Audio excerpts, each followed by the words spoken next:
Well, maybe I don't know. I'm working in Red Hat. I don't know if you know my company. Some of you know. Yeah. So we are one of the main providers of open source technologies for the hybrid cloud. And about the presentation, this presentation is a little bit different from others that you can find in this summit. Why? Because while it's related to MES, over the last 1 hour and a half, and yes, it's 1 hour and a half long session, sorry. So we will be, over the next 90 minutes, we will be talking about different technologies, ideas, concepts that can be applied more broadly into the environment. So it's not just for MES, right? So what are we going to talk about? We will start talking about small devices, those that you put at the very edge or the factory floor.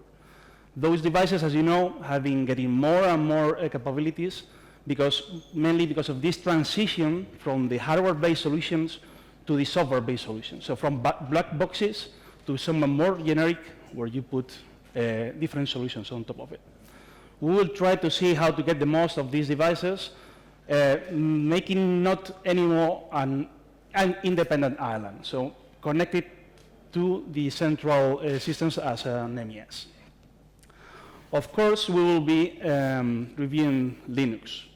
That's not a surprise because my company is the main provider of the enterprise Linux systems, right? Red Hat Enterprise Linux. But Linux is a super broad topic. Today we are just focusing on some of the new technologies that are getting traction on the market to solve or to help with this kind of use cases that we are talking about, having small devices on the factory floor. And the last pillar of this talk is about the management, large-scale device management. This is not easy, and we will try to solve some of the technologies and ideas that will help to bridge the gap between the IT and OT, make it more easy. Okay? But still, after just this small review, there might be people that say, but I already have that solved. I don't need anything new, right? But I will give you 3 main reasons why not leaving this session right now, right? Maybe you are like this guy. Well, maybe not literally with boxes, but probably you are super overwhelmed with a lot of technologies, a lot of different devices. Actually, I've been in a session that they were complaining about having a lot of different solutions for every single use case. So during this session, we will see how you can reduce the number of technologies and how you can even potentially reduce the number of providers that you have.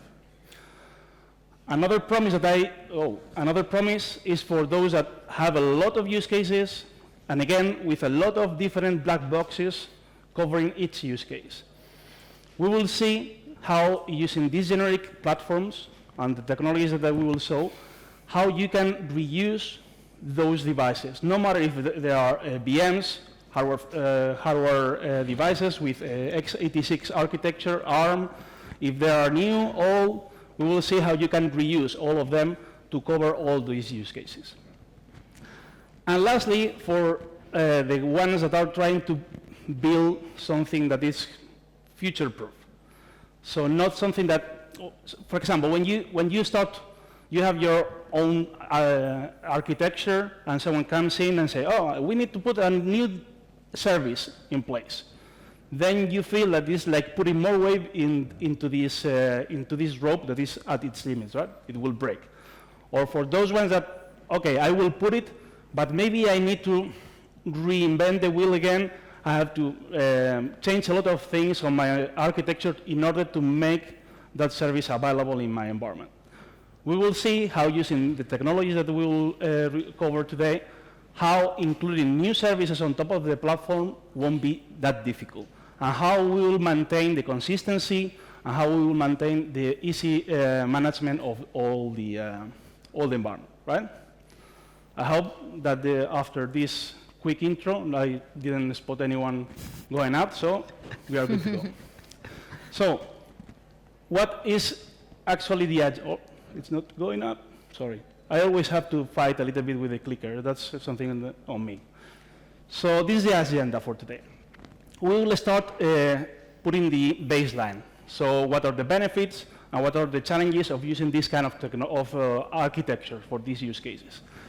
Then we will move into the more technical details. And in order to do that, we will try to have a use case as a base, and then we will start building on top of that base. We will start reviewing what are the technologies that I can include in my architecture. Then we move into the next point. Okay, I have my architecture, how I put it in place into the factory floor. And then last point is, okay, I have it already running, but I need to manage it. How about the upgrading? How about managing the change? That's the last point, okay? So let's start with the first one. Oh, well, I didn't mention, okay? I didn't mention that we have, well, actually 3 demos. We have 2 demos running on during the presentation, and Joao Roque has a live demo at the end, if we have time. Probably we have, because this is a super long session. So you will have a chance to take a look, things moving real here, okay? So let's start. First point, I said that we are putting the baseline, so checking what are the benefits that we want to get, and also reviewing the challenges. So the use case, I told you, we will start from a use case. So this lady, no? Again, clicker, this is my ultra, come on. Okay, that's it.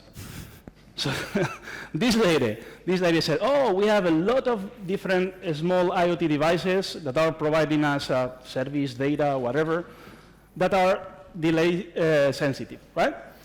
But no matter if they are delay sensitive, we want to integrate that data service into our centralized services, because probably we'll be having deeper insights and optimize the operation, okay? What's the easiest thing to do? We can get those devices, services, and poof, connect it to the central data center. Could be a data center into the factory, could be even in the cloud for those that permit this operation. But that's not working, because remember, this is delay sensitive. So there is a problem here that we cannot solve with remote connections, right, because of the delay. What is the solution? We can put devices, medium or small devices, close to where the data is generated, right? That will help us to remove the problem with the delay. But not only that, because you can also put additional services there. So for example, you can put there a filter, and then you can anonymize data and make that data available for other services, because as we all know, we cannot use some of the precious data that we have at the factory floor because of security, again. So we can help them understand that we can use it if we anonymize it. So we can put that service in there, right? But also, it opens the door to new use cases. And yes, I'm sorry, I will give you an example with AI, but it's true. We can add here an AI use case, because, for example, this factory. Imagine that we have this factory, we have already our security cameras, then we can use just the images of the security cameras to have a model that detects scratches. So we can reduce the cost, we can enhance the brand by not sending or shipping pods in bad state, right?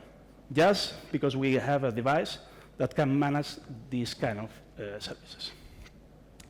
So now y'all will show how critical manufacturing use these concepts in the IoT connector. I'm going to pick a bit off on what Luis was saying, which is, with a simple question, is does this work? So does it work to have everything in the cloud, but also be able to set up a connection to a machine? In this case, is my recipe okay? Does this work? Well, as most questions in engineering, it depends. Okay, it depends a lot on your use case. Zé Pedro Silva was talking a bit in the previous presentation about observability. I don't know if you noticed this, but he was saying that we had a customer that wanted to have less than 100 millisecond track-ins and track-outs, so simple API calls. So if you put everything in the cloud, Does this work? Well, there's even other things that you have to think about. Is where is my cloud? So cloud is a nice name, but it's not an abstraction. It's a data center somewhere that needs to host your data. And it's not the first time that we have customers that decide to go to the cloud and put everything in the cloud, and it's absolutely fine. But then what happens is they do a P1. P1 is something is wrong in the shop floor, we can't continue. And then our engineering teams or support teams go there, and they start doing a simple thing, like a ping, and say, OK, but this ping, which was 10 milliseconds, it's now 200, or a second, or several seconds. So what happened? They don't know. OK, so have you talked with your company X provider of your cloud and understand what's happening? Oh, we don't even know who that is. OK, so you can see that problems start to arise when you put things in the cloud. And it's not just something that you can kind of a check mark and you can say it's in the cloud and forget about it. Because it really matters if, for example, you are in Southern America and your cloud provider is in the US, and then they decide to do some maintenance in your data center around here, and then change your data center to around here, which was a specific use case. And for the provider, they are just going to say in our contract that is not specified, and we are allowed to do maintenance. So these are all things to consider. And that's why ability to run things on edge starts to become a really important use case. And for example, here, where I say the answer needs to be in 300 milliseconds, this is an actual use case where we have some kind of communication protocols that are not defined by us, so they are defined by a vendor or etc., where the vendor says that when I ask a question, I need to receive an answer in less than 1 second. And don't forget that this has to go to the MES, perform business logic, needs to be translated into that particular protocol. So all of this starts to add up. And what happens if they need the answer in sub 1 second times and you take 10 seconds to answer? It doesn't work. So that's what happens. So life is full of choices.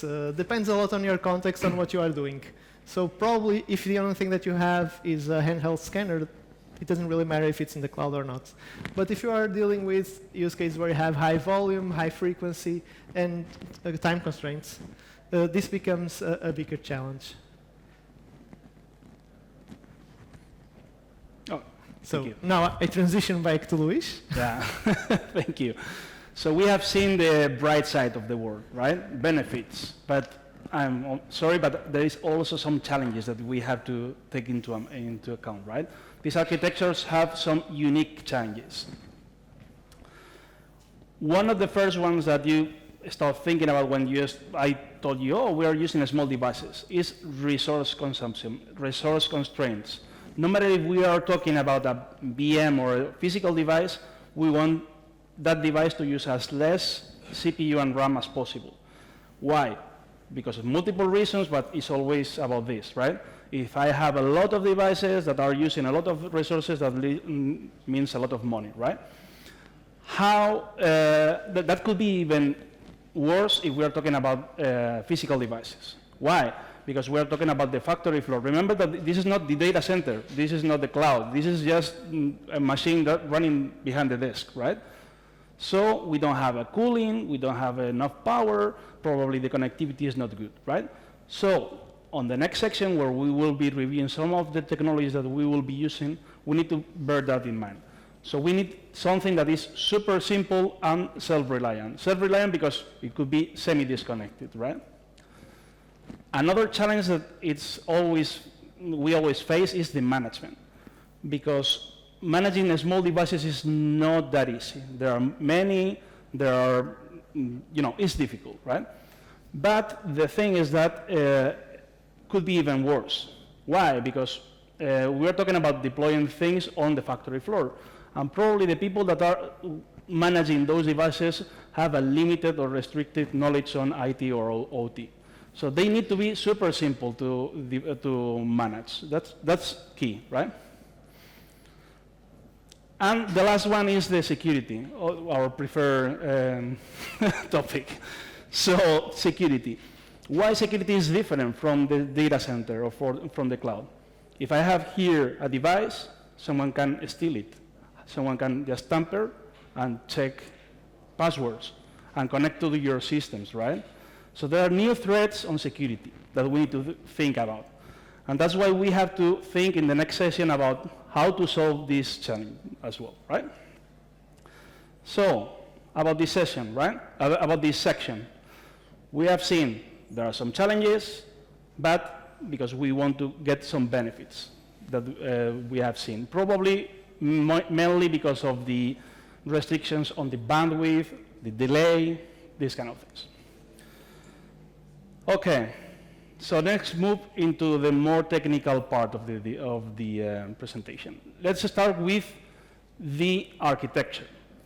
We always try to face these challenges, technical challenges, and we try to split them, right? So today we are splitting in this way. We will start with, as I told you, with the preparation, thinking about the design, then we move into the day one, and then we will start talking about day two operations.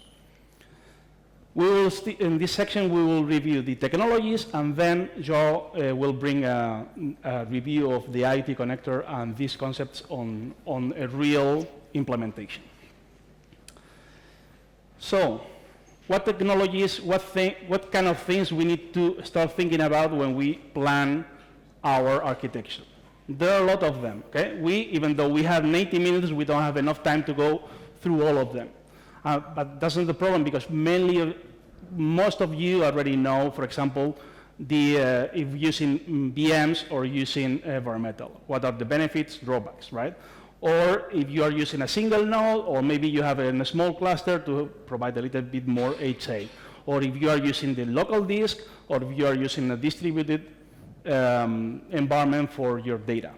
Or if the device will be always on, or it will have disconnected or semi-disconnected environments, right? I won't touch those. But I would like to have a little bit more focus on the last two, okay? So, the usage of containers and the usage of immutable OS. Probably because I don't know if many of you know what is an immutable OS, so we will review it, okay? But why I bring the containers topic? Because it's true that there is a little bit of controversy on using containers at the factory floor or even in the data center. Why? Because there are still some teams, infrastructure teams that say, oh, containers are not bringing that many things that I don't already have, right? And while it's true because the containers were created to provide benefits to the ones that are developing. At the very first was for developers. I need a simple way to package my application. I need a simple way to deploy my application. But still, there are a lot of benefits behind that are also inherent for the platform. So we will see some of those benefits here. The first one is that you will get a smaller attack surface. Why? In a container needs to have all the application binaries and all the dependencies. That means that you have to install less packages, less stuff on the OS level, okay? So it's true that the problem is still there, but it's others' problem. So if it's a security threat on the application or on the container, is the third-party provider, the one that are developing the application, the one who needs to solve that issue or needs to take care that they are secure. Your job is the OS in this case. The OS is super simple, so you have a smaller attack surface here. And because of that, the same thing, you also have a simplified lifecycle. Why? Again, we have less packages, then imagine that you have to upgrade the system. It's less risky, right? Because you have less packages that you have to upgrade, then it will break less. That's common sense, right? The other one is that things that we are using containers or containerized workloads, we can set some of resources for those applications. It's true that we can get the same thing with VMs, but remember that the VM needs an additional overhead of the OS running on the VM. So with the containers, we get this more predictable usage plus less resource usage. That is something that we already mentioned, that it's something required. The other one is better integration. And that's something that actually we had a conversation this morning about it. Containers is not just the technical part. So it's an overall business benefit that you will get, that is the agility. The agility is using containers and using tools, using or managing those containers, right? And if you take a look to the new tooling, all those tools are designed, specifically designed to work, not specific with containers, but specifically how containers are managed. So we will see at the end of the session that there is one way to manage something, the architecture, which is the descriptive model. Containers were designed with descriptive model in mind. So that's why the new tooling are better suited for people that are already using containers. And the last one is the improved upgrade. Why? We said that the guys that were developing created the containers to make their life easy, right? Then implicitly that also brings that benefit to the infrastructure. Why? Because if the upgrade of the application is simple, if I have a rollback of the application, I can recover the system more easily, right? I don't know, I'm taking a look to your faces. I don't know if because it's late. I'm not a super smart genius guy that is always right as other people, but so you might disagree with this. What do you think? Are you agree with containers good? Containers good? Okay, nice. So let's move to the next topic. The immutable OS. Before jumping into what is an immutable OS, let's review the very minimum requirements that we need in an OS. We need that it should be lightweight, because nobody wants to waste resources on running the OS. It needs to be reliable, needs to have security built in, needs to be easy to manage, and I also included the support. You need long-term support, because you will drop your device and forget about it. So for example, in Red Hat Enterprise Linux, we have an option for 10-year support. This kind of level of years. So if you take these requirements, at least the technical, let's forget about the support now, and you put it into a blender, you mix them. Then add all the towers that we have seen in the previous section. Super simple to manage, resource constraint, and adding this security, additional security that we need. And since we all agree that containers are a good thing, if we put also containers into the mix, that's the perfect recipe for an immutable OS. Okay? So what is an immutable OS? Let's understand it by comparing with the traditional operating system. In a traditional operating system, this is the most common thing, you have to install it. Otherwise, you don't have anything, right? So how do you install and operate an operating system? You go there, get the device or the VM, connect a USB, installable USB, for example. You install everything, you install the packages, then you need an application, you install the application with the packages, and you are done. What if I need to upgrade? You get all the new packages, install the upgrades, and you are done. In an immutable OS, it's a little bit different. You start like the same thing. I get my bootable asset, a USB, for example, install it, but instead of the installation of packages on the OS, what has that bootable image is an image. So it burns the image into the device, into the VM, into the physical device. So it's an image. It's not software with a lot of packages in there. So it's an image with all the packages. So you install the image and you are done. You don't have to start installing more and more things for the OS or for the application, because you can also embed the application on that image. Okay? And what happens if I have to upgrade? Instead of installing all the packages, you pull a new image, put it, restart the system, and poof, you have it already upgraded. This is great because if you compare this upgrade methodology with the traditional, for those that play with Linux, even more if you play with Red Hat Enterprise Linux, moving from one major version to another version is not easy because you have a process. You have to check this, go through a process of steps that you have to do. Here is, oh, I download the new image, reboot, and that's it.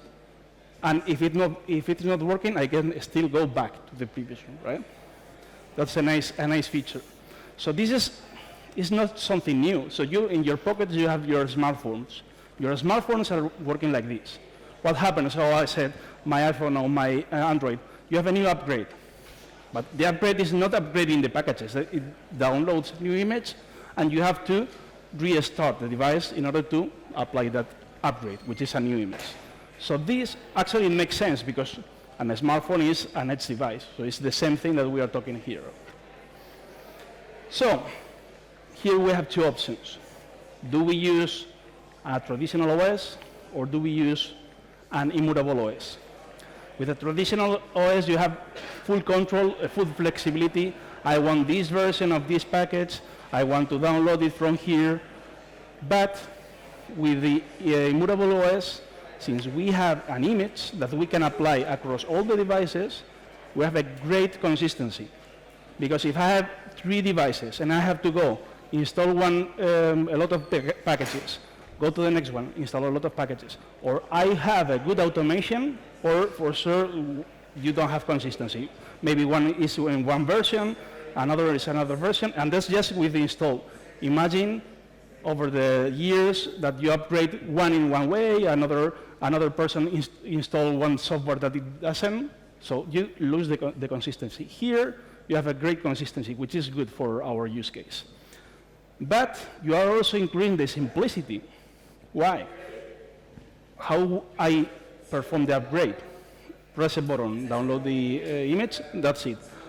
You don't have to start dealing with the packages, for example. That's also a simplicity that we gain with this kind of systems.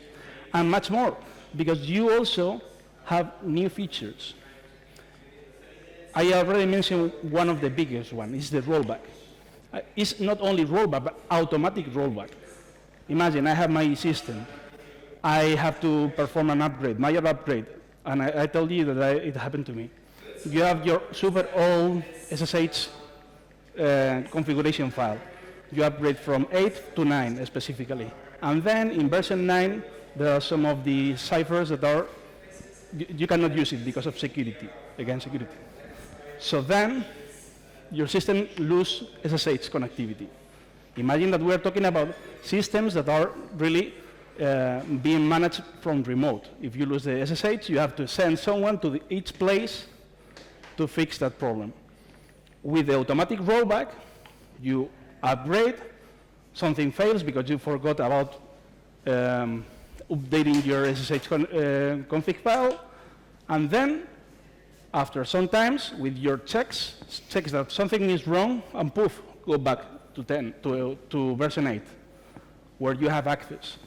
Okay, so you get an alarm, something went wrong, you can check it. Oh, I forgot about that I have super old configuration, I fix it, and I have the chance to perform the upgrade again without having to go one by one device checking and fixing the problem. So these kind of features are we talking about. So that's why I really truly think that using immutable OS in this kind of architecture is a good thing. Actually, they are also using, critical manufacturing is using for some services this kind of OS. And I will let João Olke Thank you. to tell you about it. So, once upon a time, Critical made a great product. So this is what I said in the last presentation. I said it created MES, it created Connect IoT, it created a data platform, and this product right here, or this demo that I'm going to show, is one that I'm really excited about, and I think it's very, very cool. So I'm a bit biased on this because I worked a bit on making this happen, but you'll be the judges if this is cool or not. So the idea here is, how can we have Connect IoT being deployed on Edge? And Connect IoT is very scalable. So when you think about Connect IoT and interfacing with machines, a factory can have one machine, can have 1,000 machines. So how do we address this issue? And also, how can we address the issue of what is the hardware that's running on edge? Because it can be a Raspberry Pi, it can be a full-blown data center that's running on edge. So there's a lot of mix here. So we created one component called the Automation Manager Controller that is deployed on edge and is the orchestrator of Connect IoT deployments. And then we went to our Automation Manager, which is the process responsible for starting automation, and we just say one-click deployments. So we press a button, and it's going to be deployed on edge. All of this using our MES interface. So how did we achieve this? And even more awesome, how can this apply to other things? Maybe things that are not Connect IoT, but things that we want to deploy on edge. So this tool is actually, or this deployment method, actually is holistic and works for a lot of other things. In our demo, what we are going to showcase is the installation of using Microshift, Red Hat's Microshift. We are going to install critical manufacturing infrastructure agents and start doing our deployments. So why did we choose Microshift? We chose Microshift because it's lightweight, it's supported by Red Hat, so we know that it has long-term support, and it supports Red Hat's OpenShift API or OpenShift-like API. It's, as I said, part of the Red Hat ecosystem, so we know it will have long-term support. So how does this work? So as I said, we have the cloud, which is amazingly represented by this icon of a cloud, where it can have, for example, Red Hat's OpenShift, where it has all our juicy components like the MES, like ClickHouse, like Grafana instance, like Kafka, like RabbitMQ, like wherever you want.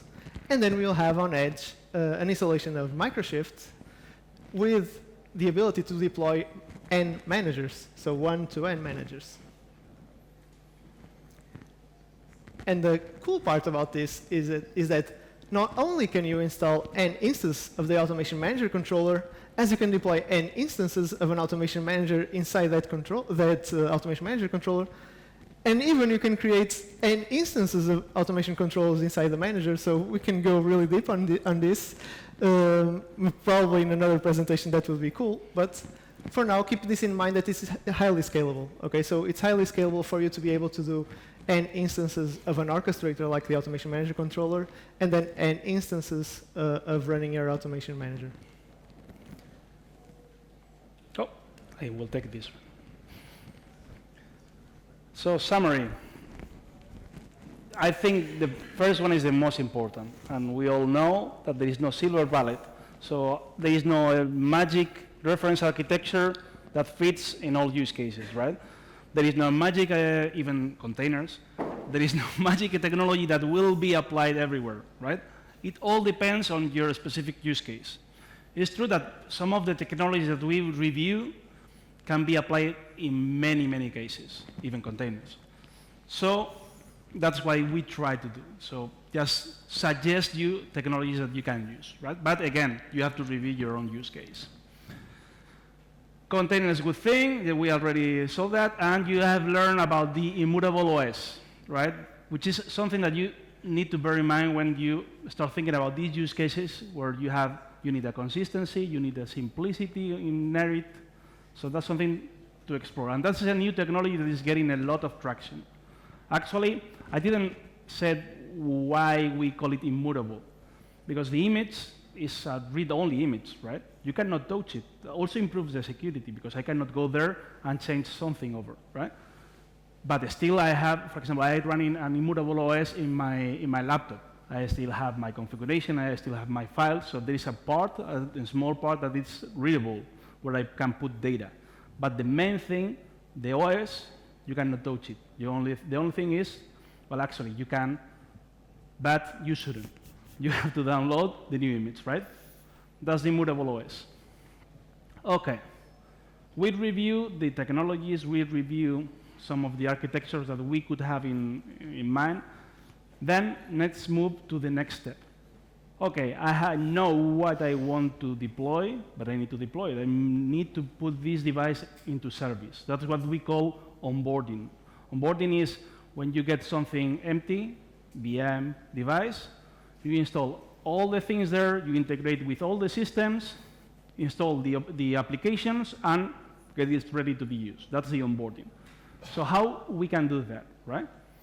We will split this section in two main topics. The onboarding itself, but there is also another problem is, okay, how I distribute my devices, my VMs, my OS, even my upgrades in all the locations, all the facilities, right? So we will see some ideas there as well. Let's start with the onboarding. So everybody knows the traditional way of onboarding, right? You send someone, specialized people that knows its job, goes there with the device or the VM, put it all together, connect cables, start installing the OS, configuring everything, configure the integrations, configure the applications, and poof, finally it's done. This works if you have a big data center. You send the specialist and that's it. But what happens if we're talking about multiple locations?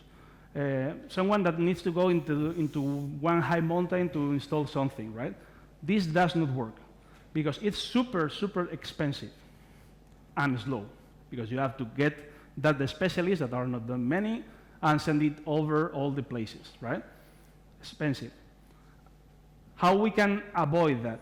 Well, the main reason because it's expensive and slow is because we have few specialized people. So what if we remove the specialized people from the picture? Well, not remove, but reduce it to one place. And that place is where they build the image or build the automation, right?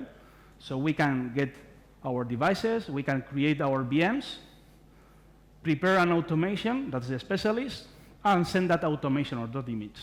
Then someone that don't even know what is the device, connects it, plug it, turn it on, and the automation takes place and automates everything, right? Sounds good, right? That's really a good approach. But it also has some drawbacks. Let's imagine, for example, what happens if something changed in your use case.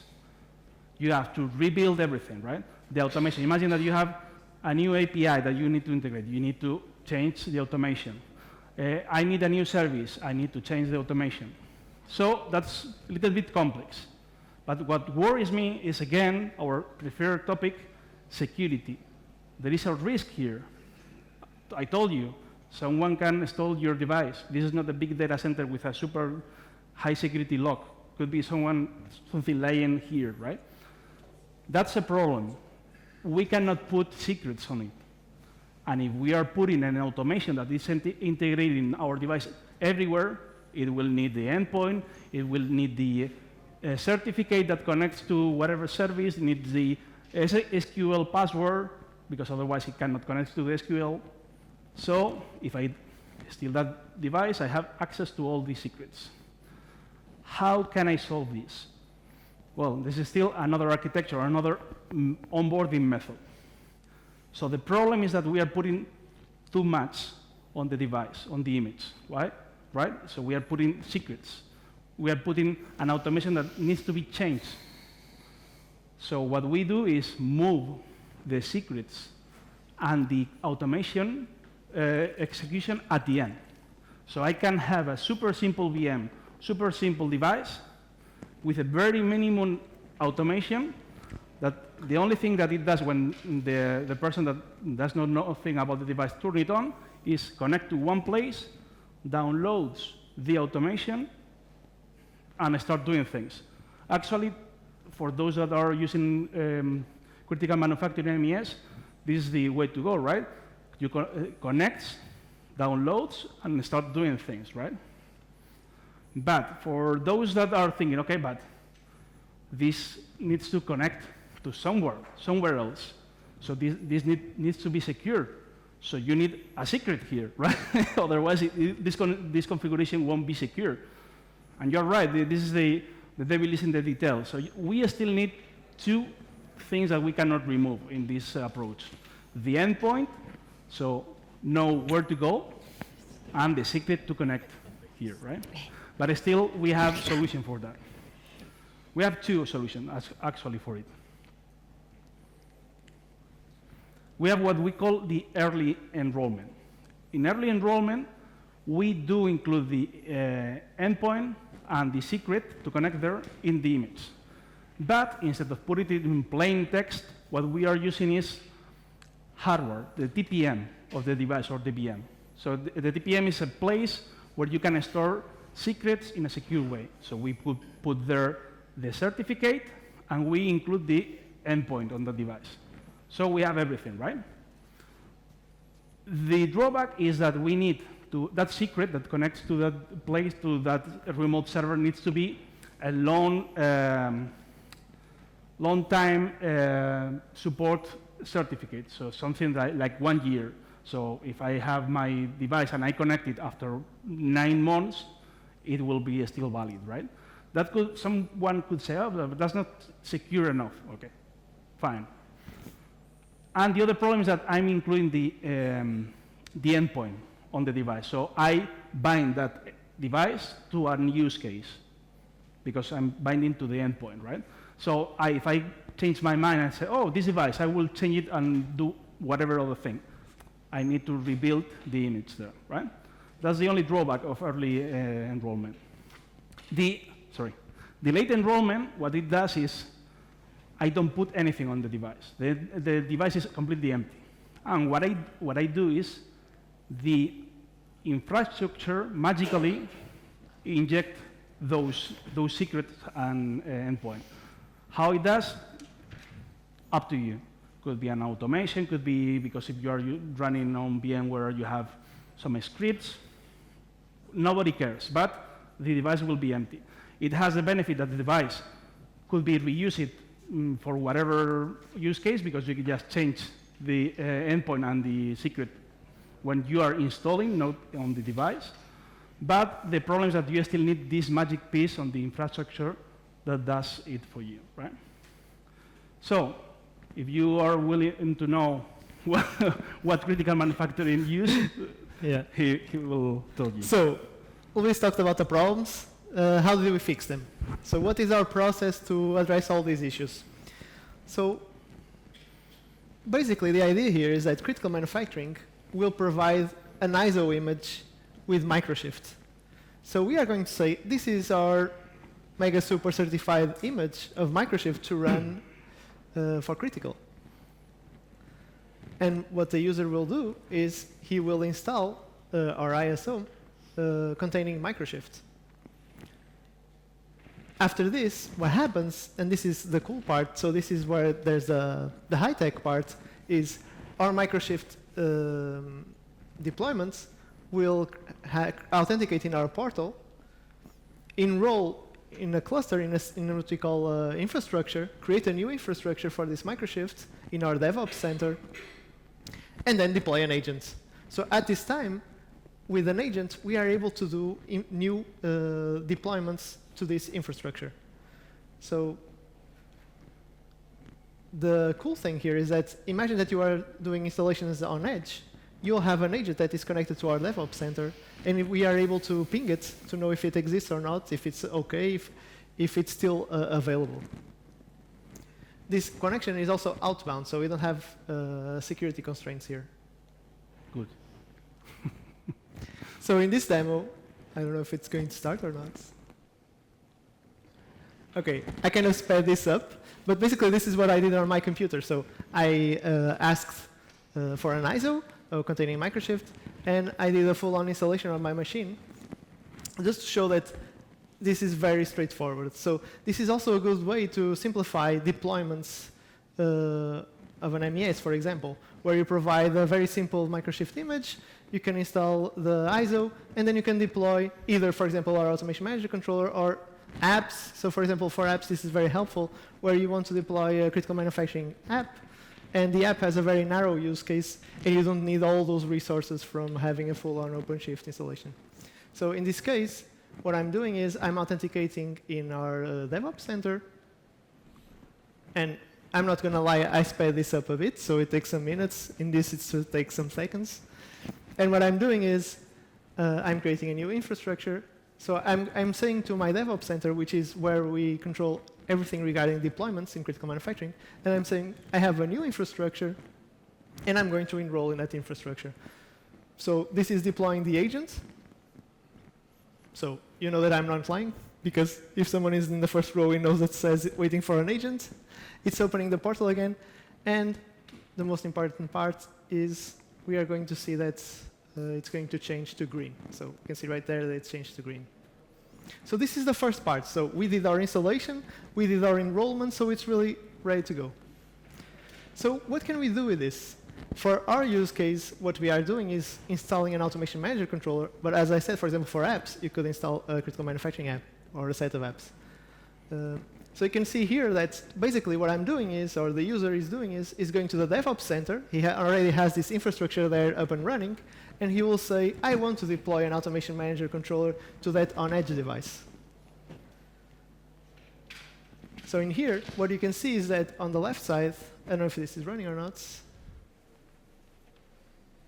It's running. So on the left side, I have here my Microshift installation, and you see that I don't have anything. And on my right side, I'm going to the DevOps center, and I'm saying I want to install a new automation manager controller. So in my case, I'm saying I have a new environment. I'm going to say I have a new deployment package, which is called the automation manager controller, and I'm going to install it. So you can see here that I didn't sped up. So this part, so you can see that it's actually real time because it's me typing things. And so let's give it a second. And so I'm going to say that my target is my Microshift that's running on Edge. So let's give it 1 second.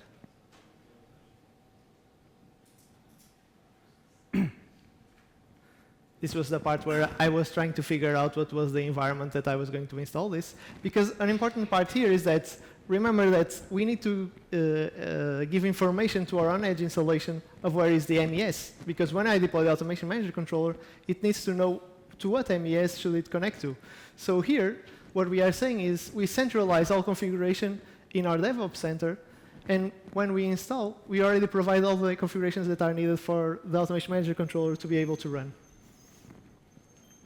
So you can see on the right side that I can monitor my installation, and then on my left side, I can see that it actually deployed an Automation Manager controller. Basically, what this Automation Manager controller is doing, and this is more a specific use case for the Automation Manager controller, is continuously asking the MES, do I have any Automation Managers to deploy, and continuously doing this polling. So now the last part. So the Automation Manager is the component responsible for running automation. So we can see the Automation Manager controller is the orchestrator that will deploy automation managers. And what we are going to do is we are going to go to our MES system. We are going to say, I want to deploy this automation manager, and we will see the automation manager being deployed. So as I said, basically here what we have is a polling mechanism where it's continuously asking the MES, do I have any automation manager to deploy or to undeploy? An important feature here also that we had for normal installations already was we are able to control each one of those automation managers that's being deployed in the MES. So we are able to stop them, start them, and update them.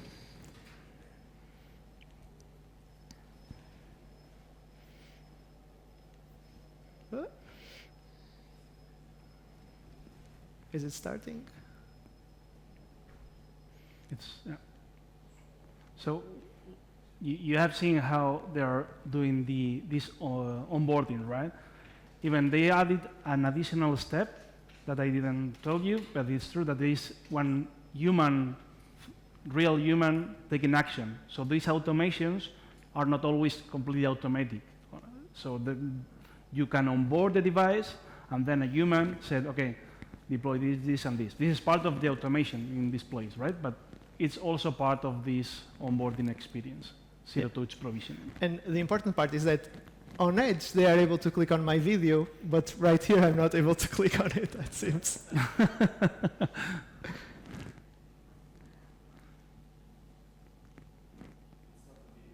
It's not working. I'll show it on the live demo then. It's fine. OK, maybe you got the wrong presentation. No problem. OK. OK, but I'll show this in the end. It's fine.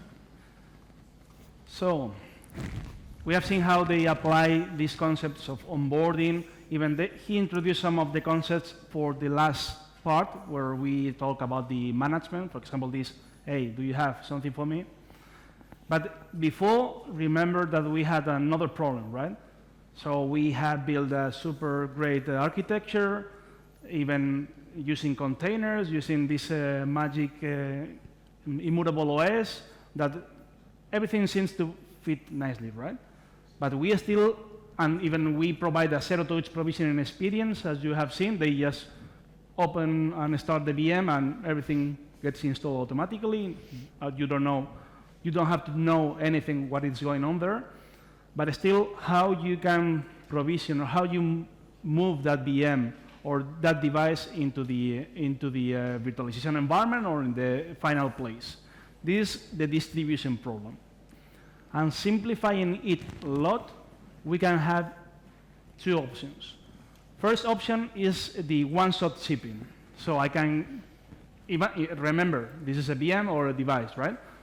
If I have a VM, what is the one-shot shipping? I have an OVA with everything defined of my VM, with all the moving pieces inside already in. I send the OVA, and that's done, right? That's the one-shot shipping. In contrast, with what we can say is, okay, just create me this VM, and then you send it an installation ISO, and then it just open the installation ISO with that VM. This is the two-step shipping, right? In the first one, you have to ship the main thing, so everything. So even if it's a physical device, that's possible. Remember that I can have my device, physical device, I can install everything on it and ship the device with everything pre-configured, right? It's not only VMs. But at the end of the day, which is better? So both have benefits, drawbacks, right? But I would say that maybe the two steps sometimes is a little bit flexible. And that's something that even you have to take into account even if you are doing the one shot. Why? Because you have to bear in mind the upgrades. And the upgrades that you are not shipping a new device or a new VM, right? So you need to ship that bits that is the actual upgrade. So the two steps shipping, you will always face that problem, right? How you ship these bits? If you're talking about disconnected environment, the only way is a physical asset, so a USB stick, for example. Someone goes with a USB stick, click it into the device one by one, or they have a centralized system, in that centralized system, and that's it. So you are physically moving things. But if we have a semi-connected or a connected environment, it's much better rely on the network, right? So the network-based approach. If we think about the network-based approach, what is what we need? We need a piece where we publish that upgrade or that image. The most simple thing is having a CDN, content delivery network. And if we simplify it a lot, could be even an HTTP server where I put content there, right? Or FTP, for example, as well. But what if I want a little bit more technology advanced option with more features? Any vendor, even Red Hat, we have a product that is called Red Hat Satellite that provides a way to put your upgrades there, and you get a lot of benefits. So, for example, security scans, tracking, a lot of stuff, right? Which is super good, but we are against one of our main rules at the beginning. I promise that we will try to reduce the number of technologies that we are using. And here we are adding more technology. So this new Red Hat satellite stuff, right?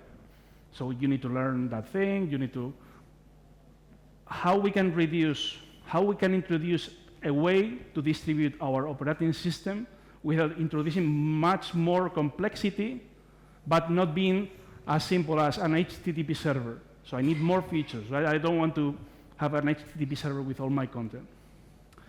Remember that we are using containers because containers are good, right? Then I for sure will have a piece where I distribute the containers. How I distribute the containers around? With the container image registry. So what if I use the container image registry not only for distributing the containerized workloads, but also the operating system and the upgrades of the operating system. And someone could say, but is that even possible? It is, because we have two main new technologies that make it possible, right?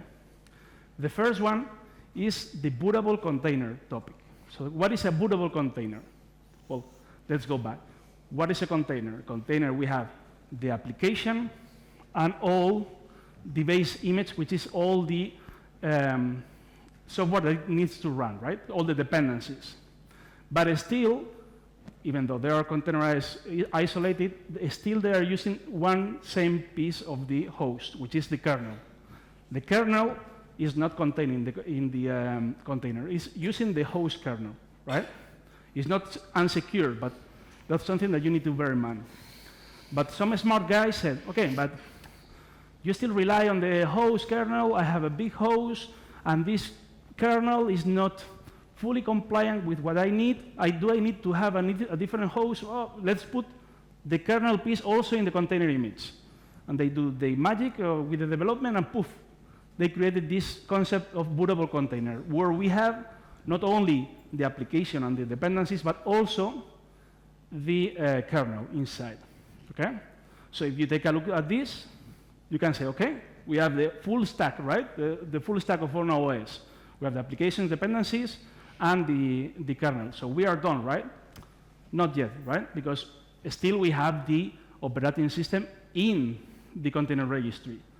But how I install in an empty VM or an empty hardware? I still need more pieces, right? That's where bootc and the bootc imager comes in. So there is a technology that let us put the OS image into the container registry, and this builder that gets that image and creates something that makes it possible to install it into the device. It could be the ISO, a cookout 2, MEA, a lot of things that you already know that is possible to install an operating system with, right?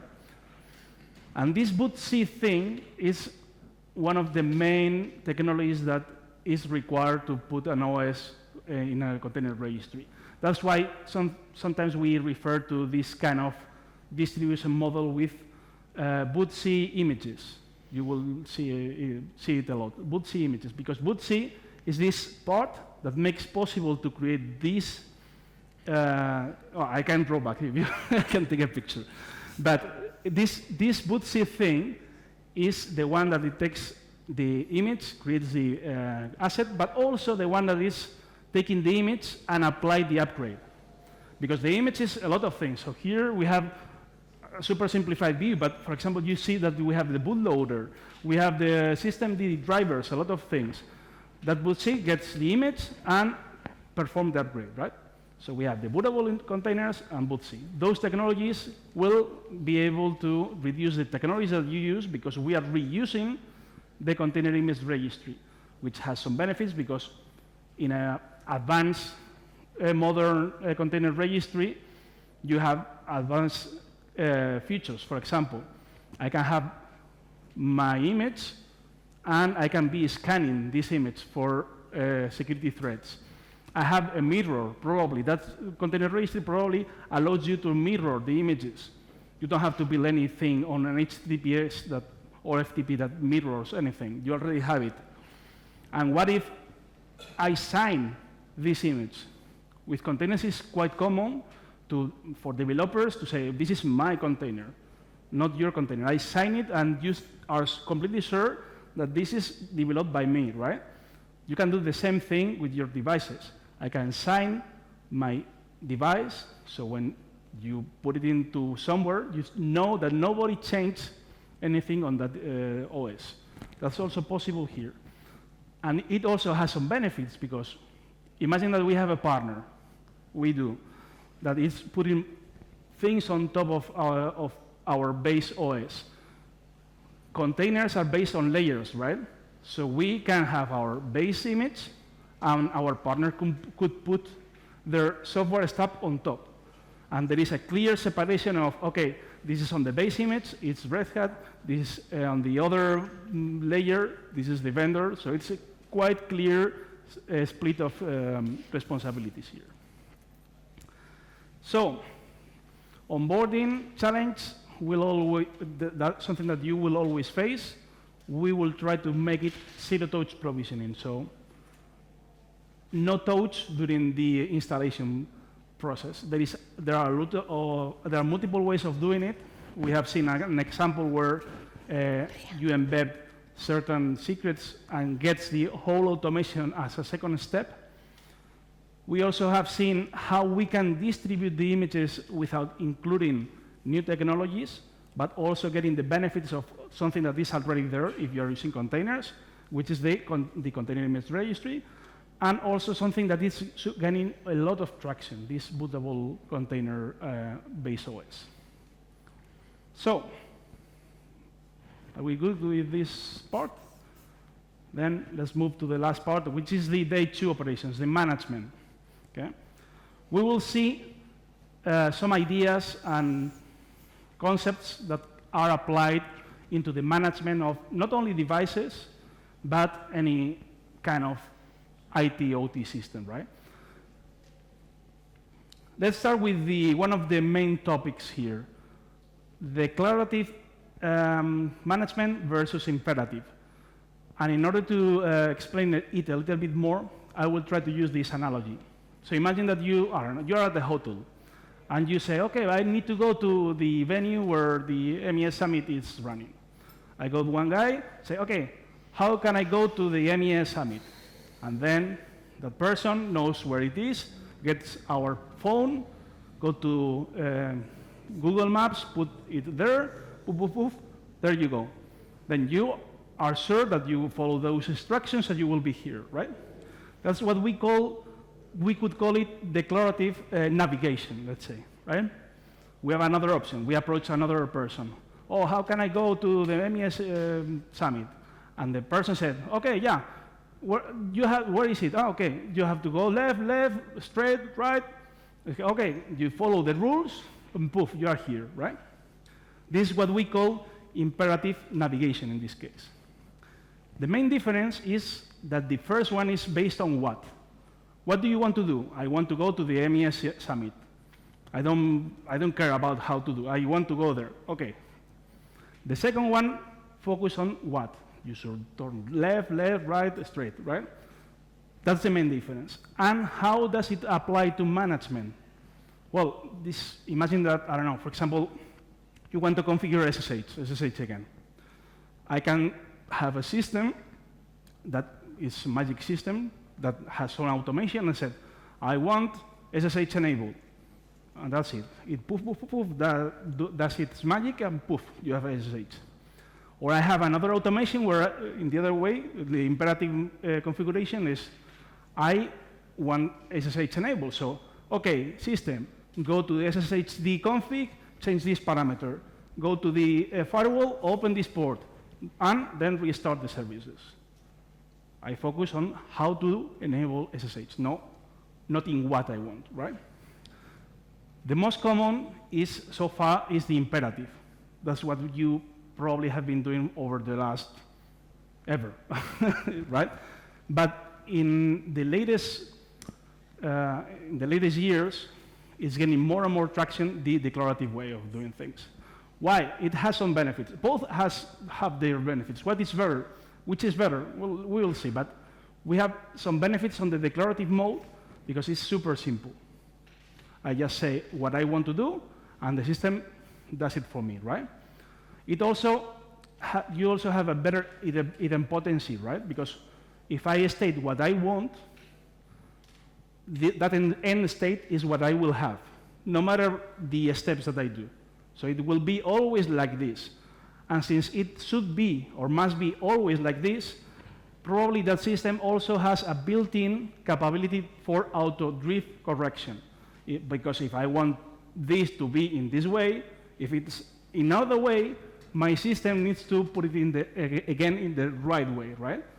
I don't know if I'm explaining very well this concept, but this auto-drift correction is also super important and part of this declarative way of managing things. In contrast, the old imperative way gives us a full control, fine-grained control. I want to go there, but following this path. Okay, this fine-grained control, sometimes it's required, right? So you still have to do this thing. It also gives you more flexibility on how to reach your goal, right? And also, for me, the best benefit is this one. It's easier to debug, right? Because since I know specifically the steps that it's doing, I can go step by step and debug where is the problem. While if I have a magic system where I say, okay, I want this, I need to understand that magic system and go and try to figure out what is going on, right?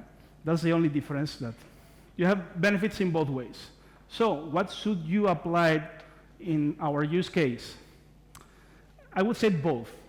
So the right answer is you can pick one of imperative and one pick of declarative. But it's true that declarative management is a little bit more fleet friendly. Fleet, I didn't introduce the fleet concept. Fleet is where when you get a group of devices or anything and you manage them as a single unit, right? But remember, the consistency. I want this deploy. No, I'm not focusing on single devices, but group of devices, right? This is more fleet friendly. Why? Because when we are treating things as a fleet, for us, it's much more important to have consistency and simplicity than fine-grained control, okay? Because I don't need a fine-grained control on a device. I need to be sure that every device is on the same stage, right? The consistency. So, mainly declarative, but also a little bit of imperative. I remember that. That's the first concept. The second concept that I want to introduce for these environments or these kind of architectures is the pull versus push management. And another analogy. Imagine our boss is there, actually. My boss said, oh, Luis, you have to do this. Then he can think, okay, this is an old man, I will send a mail, real mail writing to his mailbox. Then imagine I'm having lunch, I'm Spanish, so quite late, blah, blah, blah. Then I say, oh, let's see if Hugo send me something. I go to the mailbox, open it, he told me, follow these instructions, and I follow the instructions, right? This is one way to go. But Hugo is a super technology guy, say, I have to say Luis to do something. Go with WhatsApp, said, Luis, do this stuff. Then I'm having lunch, and then my phone said, okay, I have to do this. Oh, sorry, guys. And start doing it, right? The difference here is, on the first example, the one who takes the control when to do something is the one that is asking. So the one who is doing the action, right? Me, I'm eating, I stop eating, I have time, go, and follow the instructions. In the other example, the push model is the one who is sending my boss, and in this case, is the one who takes the control when you receive the action, when you receive the steps that you need to follow, right? So it's who commands, who has the control, right? How this translates to management. When management, for example, I can have a process that is checking out if I have something. For example, his example, do I have to do something to the MES? Yes, no, but is the device, is the endpoint, so the device who is asking to the central, do I have to do something, instead of the central saying, do something now, right? Benefits, again, there is no one best solution here. If you are using the pool management, you have better scalability. Why? Because you can implement in the devices when they get the content, how they implement the content, and it's always distributed. So you don't have to cache all the devices that you are querying, which answer, which not. No, it's super simplified and more scalable, right? You also get a better autonomy, because if those devices are laying around with not good connection, if I disconnect it, that service will know that this is connected and will try it again. Oh, I have again connection. Then I ask them, at that time, right? This is a better autonomy. But in contrast, with push management, in push management, we are sure that at the time that we are sending the message, all devices should receive that message. Because in the pull model, I don't know when I publish steps to be performed, but I don't know if my device will take it now, in 5 minutes, in 2 seconds, it's disconnected and it will take it tomorrow, right? In this case, we have immediate execution, okay? That also gives us a way of consistency, but it's a consistency on when the enforcement is done, not how the device is, because the device could be all consistent over time. If I have 10 devices, 5 are disconnected, those are not consistent with the others, but as soon as they get connectivity, I have all consistency across, right? And of course, if the one who does everything is who commands, who is in the central, the device could be dumb, right? Do this, and the device does it, right? Which is better for our use case? Again, no single bullet, silver bullet here. But it's true that the pull mode is a little bit more network friendly. Why? Because if I have my device here, it connects, it asks, oh, do I have something? The one who is opening the connection is the device, or the VM, or is not the central location, right? That makes it more simple because you don't have to open ports. Yeah? So you don't have to deal with our security teams. Then you just use the outbound connection that is already probably permitted, right? It's much more simple if it's the device who is asking than if someone outside is who commanding all the devices, right? That's why the pull mode is slightly more used in these kind of environments, right? So Joao will tell you more about how they implemented these concepts. Yeah. So here I want to talk about a common use case, which is how do you handle an update? So in this use case, what we have is we have deployed our automation manager controller, and it's running, but it's in version 11.1.3. And how can we upgrade it to 11.1.5? So it's actually pretty straightforward. What we can do is we can leverage the fact that we have the DevOps Center with an installation. So it was installed in version 11.1.3. And you can see the image proves that I'm right, so it's actually version 11.1.3. And what we can do is we can leverage the fact that we already have an agent running on Edge, and so we can perform installations, and we can select just a new image, and right away we can leverage this to do an update process. So actually, this solves the problem of how can you keep what you have on Edge always in the latest version, either for security constraints or because you want the latest updates. So this already gives you a straight way to keep everything updated. And as I said before, the automation manager controller will be our orchestrator for automation managers. So the next part is, okay, but how can we update what it's actually running automation? And we also have a solution for that. So in order to do that, what we can do is go to our MES system and say, so in this case, I think I'm doing a downgrade even. Let me see. Did it split the video? So videos also have the demo effect, right? Okay, I'll show this in the live part, because actually what you can do is you can go to the MES, you can change your, you can undeploy, change your configuration, and deploy the latest version. So, okay. So again, summary for this section, last section. Declarative and pull mode are the most common in these use cases. Again, those are not the only solution, right? Mainly on the declarative versus imperative, you probably need the mix, right? And we didn't tell you about GitOps.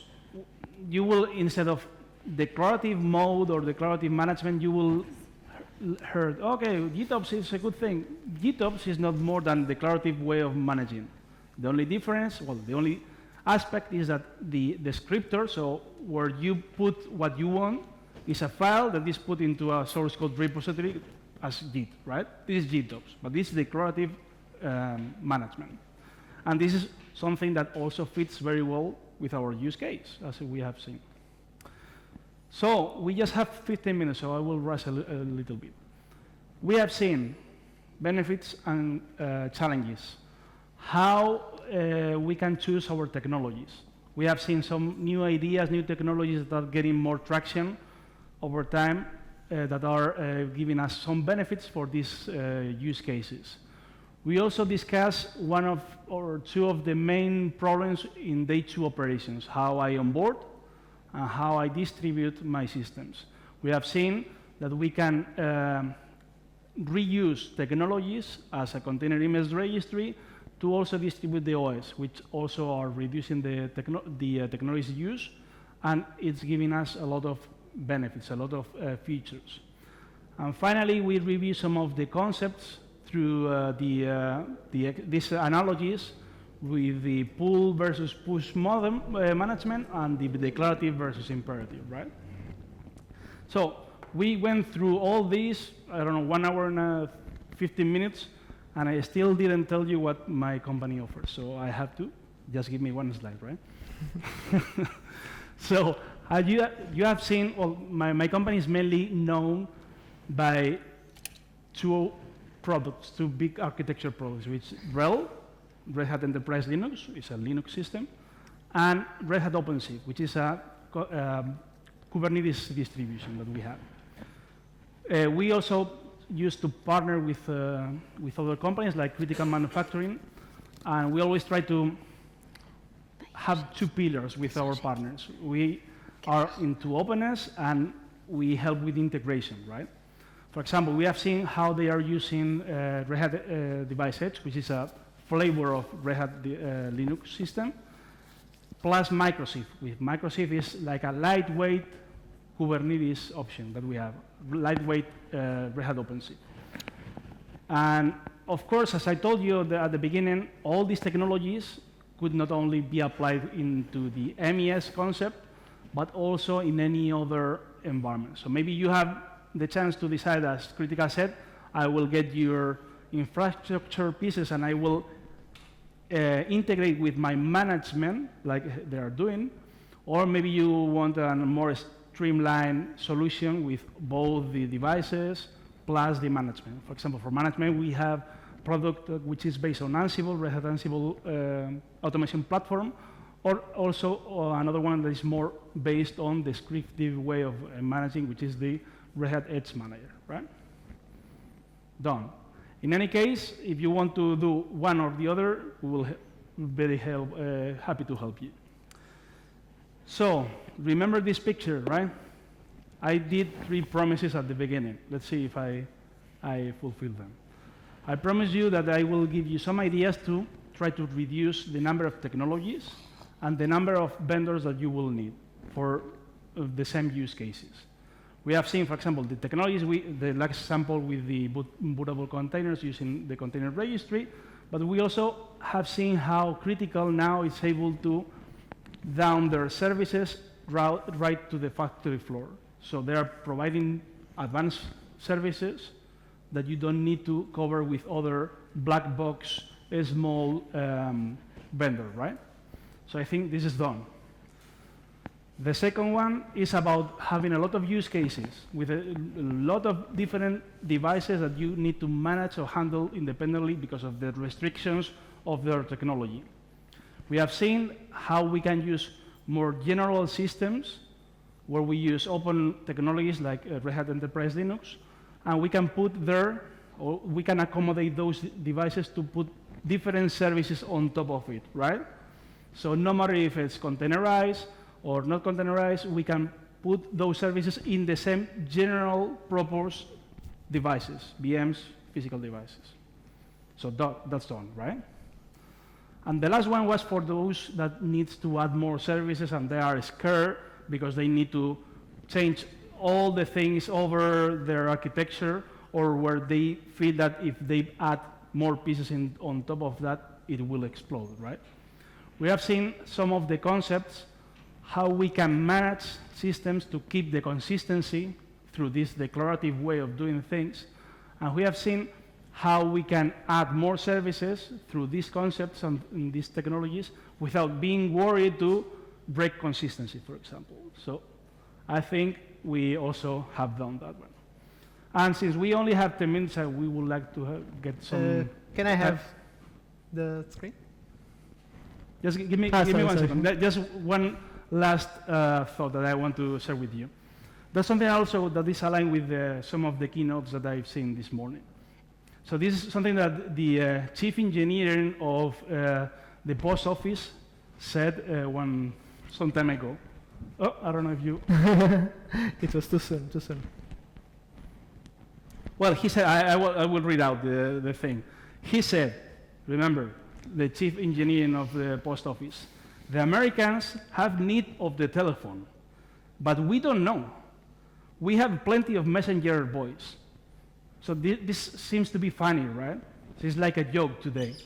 But behind this way of thinking is something real. It's the fear of introducing new technologies, introducing the fear of that the modernization won't be worth all the effort that it's need to move into that world.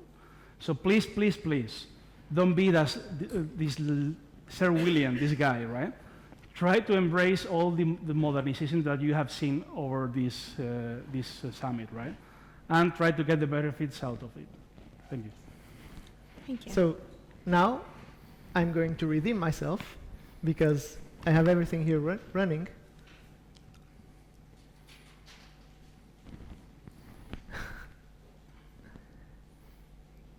Okay, so this is my computer, so you can see me moving around here.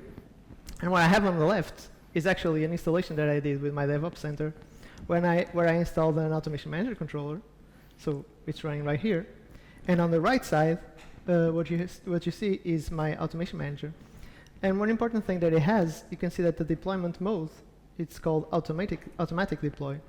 So I'm able to deploy this. And remember, I said this has a polling system, so it will take some seconds. We can take a look to see what's happening right here. And this basically is emulating what you would see on Edge. So basically you would see that the left side would be what was running on Edge. On the right side will be just a normal MES system that you can run that can be hosted on cloud. So the polling, I think it's 1 minute. Let's see if we are lucky and if it's fast. Okay, it did work. It said Automation Manager deployment with success. And what's actually happening, if we go here to deployments, is now that I have a demo manager. And if I go to Connect IoT and in the MES, I can see that I have a demo manager with actually 2 file raw controllers that are doing stuff. So we can take a look at them.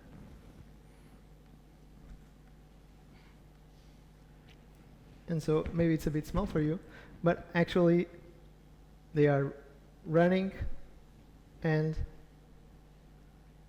they are saying, I am the amazing, and then the entity that they are working. So actually what we can do as well is the MES itself also has ways to command the automation from remote. So I can say here and I can say stop. And what we can see is in the left side, it's responding to what I did on the MES right away. So I can start it as well. And the last thing that I wanted to showcase is I can go here to my Automation Manager again, so this demo manager. I can say undeploy, so I'm going to remove these deployments. And I'm going to say, now I want this in version 11.1.5. And also here, I'm going to say 11.1.5. One important thing here is actually we can define all our routes that we want to open and also our volumes that we want to mount. I don't think we have time, so you let me So know if...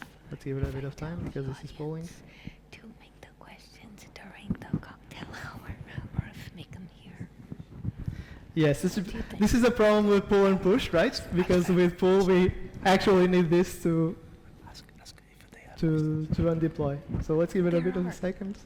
As I said, this is a minute, so it's a long minute, but for sure, okay, it has disappeared, so as we expected, and we can then redeploy.